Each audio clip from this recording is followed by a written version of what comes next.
সর্বপ্রথম জানতে চাই যে এবারের যে ইউনিয়ন নির্বাচন কতটা সুষ্ঠু হবে। ইনশাল্লাহ এবারের নির্বাচন বাংলাদেশ সরকার মাননীয় প্রধানমন্ত্রী বলেছেন সকল নির্বাচন সুষ্ঠু নির্বাচন হবে এবং আমি আশাবাদী কুটি ইউনিয়ন পরিষদ নির্বাচন 100% সুষ্ঠু নির্বাচন হবে। আচ্ছা, আমরা জানি যে আপনি একজন সাবেক মেম্বার এবং বর্তমানে মেম্বার পদপ্রার্থী, আপনি কতটা আশাবাদী? আমি বর্তমানেও মেম্বার আছি এবং প্যানেল চেয়ারম্যান হিসাবে আমি বর্তমানে আছি। আমি ইনশাল্লাহ আমি মাঠে যতটুকু কাজ করতে পেরেছি সততার সাথে আমি কাজ করেছি।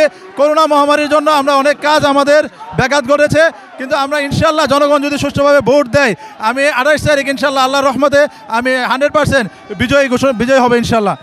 আচ্ছা, আমরা প্রায় সময় দেখি সারা বাংলাদেশে বিভিন্ন যে আপনার চেয়ারম্যান মেম্বার কিংবা যারা নির্বাচিত হয় তারা নির্বাচিত হওয়ার পরে তাদের ভাগ্য পরিবর্তন তাদেরই করে, জনগণের ভাগ্য পরিবর্তন হয় না। সেক্ষেত্রে আপনার কি ভূমিকা থাকবে?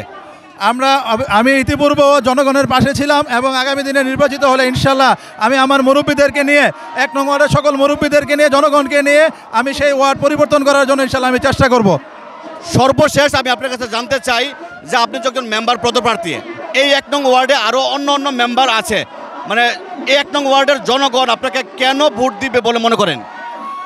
আপনারা জানেন ইতিপূর্বে আমার বাবাকেও এই ওয়ার্ডের জনগণ সর্বোচ্চ রেকর্ড ভোটে জনগণ নির্বাচিত করেছেন। ওনার ধারাবাহিকতা রক্ষার জন্য গত বছর আমার সাথে আমার ওয়ার্ডবাসী সর্বোচ্চ রেকর্ড 1 নং ওয়ার্ডের সর্বোচ্চ রেকর্ড 1600 ভোটের উপরে ভোট দিয়ে আমাকে নির্বাচিত করেছে এবং আমি যে কাজ করেছি ইনশাল্লাহ আগামীতে আমাকে জনগণ সর্বোচ্চ রেকর্ডে ভোট দিয়ে আমাকে নির্বাচিত করবে।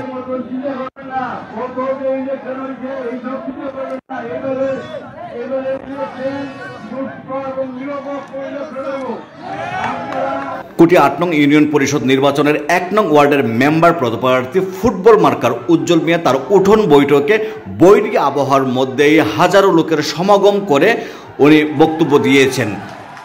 নির্বাচিত হলে 1 নং ওয়ার্ডের অসমাপ্ত কাজগুলো সমাপ্ত করবেন এবং অনেক উন্নয়ন করবেন এই আশ্বাস দিয়েছেন। উঠোন বৈঠকে 1 নং ওয়ার্ডের সর্বস্তরের জনগণ তারা আশ্বাসে মুগ্ধ হয়ে বৈশাখের এই প্রথম বৃষ্টিতে উঠোন বৈঠক শেষে উপস্থিত জনগণকে নিয়ে মেম্বার পদপ্রার্থী উজ্জ্বল মিয়া একটি বৃষ্টিতে ভিজে মিছিল করেছেন।